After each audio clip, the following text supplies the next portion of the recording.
BJP पर लालू प्रसाद यादव की पुत्री और सारण लोकसभा से राष्ट्रीय जनता दल की उम्मीदवार ने बीजेपी पर निशाना साधा था, जिसके बाद बीजेपी की प्रदेश प्रवक्ता सुहेली मेहता ने रोहिणी आचार्य पर पलटवार करते हुए कहा, रोहिणी आचार्य चुनाव में एक क्रेज बटोरने की कोशिश कर रही है।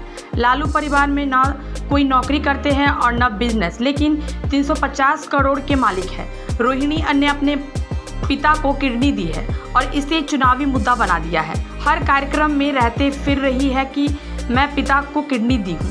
सिंगापुर से आई रोहिणी बिहार में एनडीए के 17 साल की सरकार पर सवाल उठा रही है। बिहार में महिला सशक्तिकरण एनडीए सरकार में हुआ, यह सभी लोग जान रहे हैं। महिला सशक्तिकरण की बात करने से पहले रोहिणी अपनी भाभी को न्याय दिलाए। लालू परिवार ने सारण की बेटी को धक्के मारकर घर से निकाल दिया है। सारण की जनता रोहिणी आचार्य के झूठे बातों में नहीं आने वाली है। आगे क्या कहा सुनिए।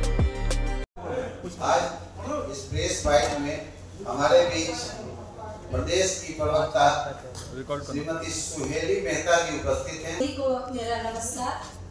मंच पर बैठे हुए प्रदेश के प्रवक्ता आदरणीय कृष्णन कुलकर जी, प्रदेश के मीडिया सह प्रभारी एवं पैनलिस्ट, सबसे पहले तो आप सभी का हार्दिक अभिनंदन करते हैं। आज हम सब आप सभी को आमंत्रित किए हैं कि सारण लोकसभा क्षेत्र के घोषित प्रत्याशी रोहिणी आचार्य जी को अपने क्रेज का घमंड हो गया है। उस क्रेज का घमंड कि एक सजा याफ्ता की बेटी है जो चारा घोटाले में कितने वर्षों तक वो जेल में रहे हैं, और क्रेज ऐसा शो करती है जैसे कि किसी स्वतंत्रता सेनानी जो सीमा पर लड़कर और विजय प्राप्त करके आया। उनको इस बात का घमंड है और अपना क्रेज बहुत ज्यादा बटोरने की कोशिश कर रही है कि वो एक ऐसे भाई की बहन है जो न नौकरी करते हैं न व्यापार करते हैं, फिर भी 350 करोड़ के मालिक हैं। वो इस चीज का क्रेज बटोरने की कोशिश कर रही हैं कि जिस सारण क्षेत्र में वो प्रत्याशी बनकर गई हैं, उन्हीं के परिवार ने सारण की बेटी को ही बहू बनाकर और पूरे घर ने मिलकर, पूरे परिवार के सदस्यों ने मिलकर शारीरिक और मानसिक प्रताड़ना कर जिसे घर से बाहर निकाल दिया। उसी सारण में लालू प्रसाद जी अपनी बेटी को करती हैं, अपने माता पिता की, और सब करते हैं, भले ही पुरुष प्रधान देश हो, लेकिन बेटियां सेवा करने के बाद ये कहकर नहीं भजाते रहती हैं कि मैंने पिता और माता की सेवा की।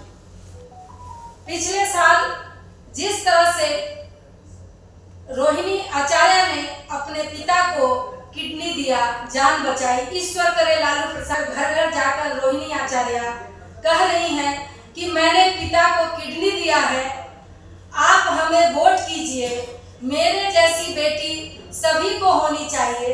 तो ये राजनीतिक हथकंडा जिस तरह से अपनाई हुई है, ये तो शक है कि उन्होंने किडनी दिया भी है या नहीं दिया है, ये भी जांच का विषय है, या इसको एक राजनीतिक साजिश समझकर कि हम राजनीतिक रूप से लॉन्च होंगे तो उसके लिए इस तरह का किया जाए, इस तरह का नाटक किया जाए, ये भी एक शक की बात है और ये जांच का विषय है। सिंगापुर से एक महिला आकर और बिहार के सरजमी पर आकर और चुनाव लड़ती है, और वो बार बार जो बिहार एनडीए की सरकार जब से पिछले 17 साल से काम कर रहा है, बिहार का विकास कर रहा है, उस बिहार में जिसने महिला सशक्तिकरण को कहां से कहां तक पहुंचाया, वहां पर वो ये घोषणा कर रही है अपने क्षेत्र में कि महिलाओं की सुरक्षा करूंगी।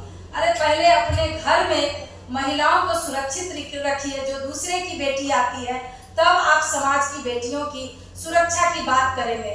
और जिस तरह से लालू प्रसाद जी को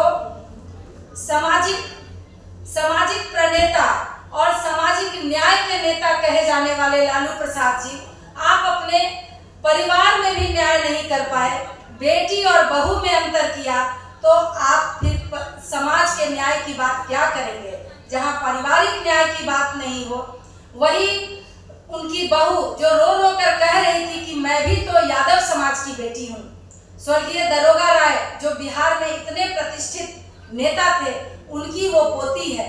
वैसी लड़की को भी इन लोगों ने घर से धक्के बाहर निकाल दिया और इन जालसाजों ने अपनी बेटी को उसी क्षेत्र में जाकर राजनीतिक रूप से स्थापित करने की कोशिश कर रहे हैं। सारण की बेटियां, सारण की बहुएं, सारण की माताएं रूप से सारण की जनता देगी।